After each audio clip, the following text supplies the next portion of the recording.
Pengertian ilmu tasawuf menurut para ahli. Sebenarnya, ilmu tasawuf memiliki banyak arti yang dikemukakan dari beberapa ahli. Pengertian ilmu tasawuf menurut berbagai sudut pandang, yakni 1. Syekh Abdul Qadir Al-Jailani.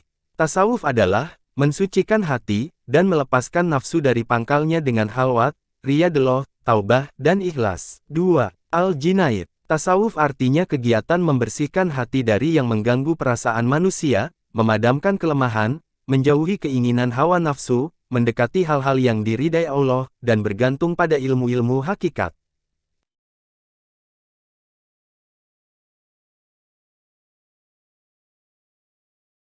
Tiga. Syekh Ibnu Ajibah. Ilmu tasawuf adalah ilmu yang membawa seseorang agar bisa dekat bersama dengan Tuhan Yang Maha Esa melalui penyucian rohani dan mempermanisnya dengan amal-amal saleh. 4. H.M. Amin Syukur. Tasawuf adalah latihan dengan kesungguhan, riyadullah, mujahadah untuk membersihkan hati, mempertinggi iman dan memperdalam aspek rohanian. Ini semua dilakukan dalam rangka mendekatkan diri manusia kepada Allah, sehingga segala perhatiannya hanya tertuju kepada Allah. Hal ini dilakukan dengan cara menjauhi pengaruh kehidupan yang bersifat kesenangan duniawi, dan akan memusatkan seluruh perhatiannya kepada Allah. Ilmu tasawuf juga dilarang menyimpang dari Al-Quran. Berikut dasar-dasar ilmu tasawuf, yakni 1. Surat Al-Baqarah ayat 115.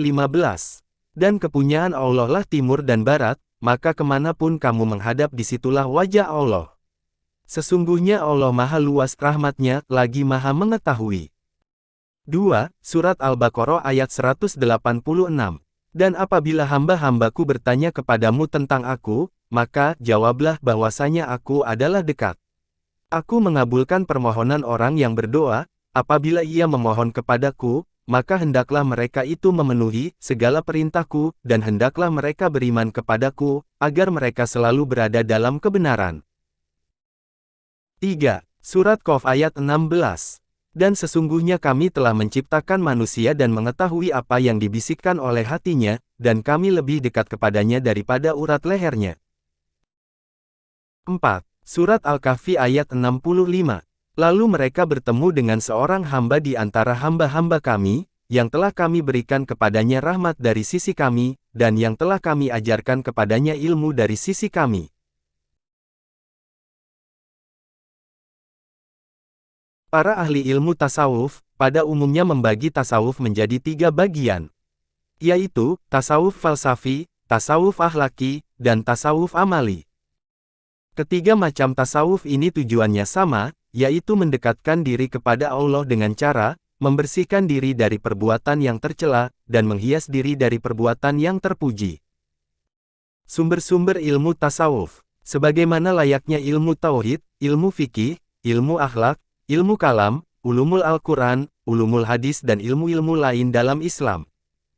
Namun esensi ilmu tasawuf bersumber dari Allah, Rasul, ijma sufi, ijtihad sufi dan qiyas sufi. 1. Allah.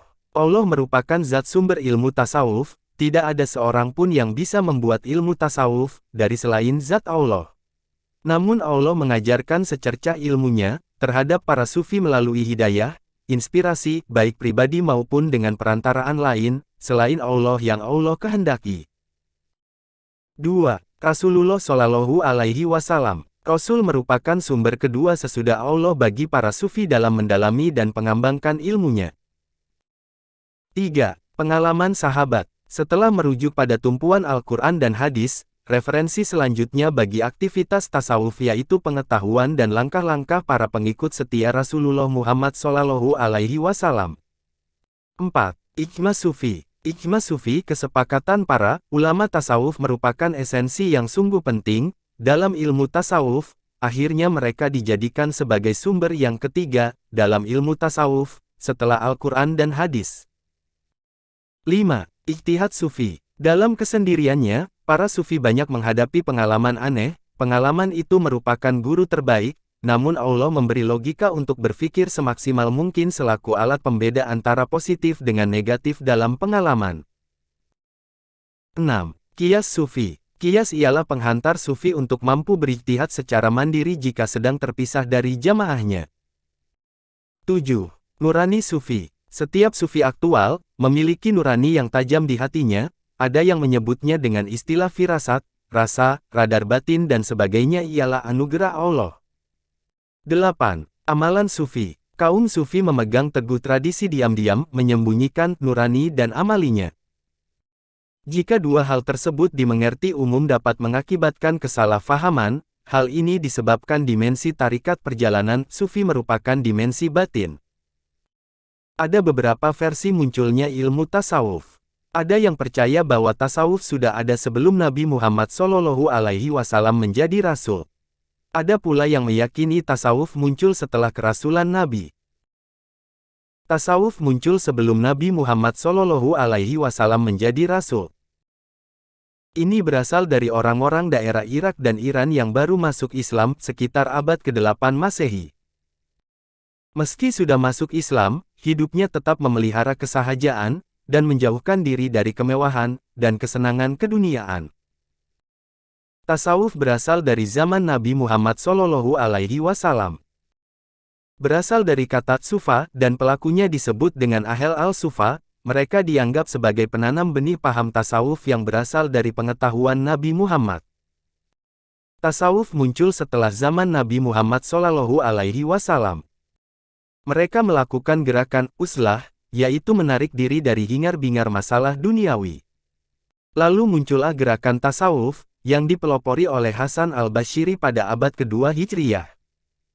Tasawuf membantu seseorang untuk tetap berada di jalan Allah. Dengan tasawuf, seseorang tidak berlebihan dalam hal duniawi, dan tetap fokus pada iman dan takwa. Demikian sedikit penjelasan asal-usul tentang tasawuf, semoga bermanfaat untuk diri saya atau untuk kalian, terima kasih.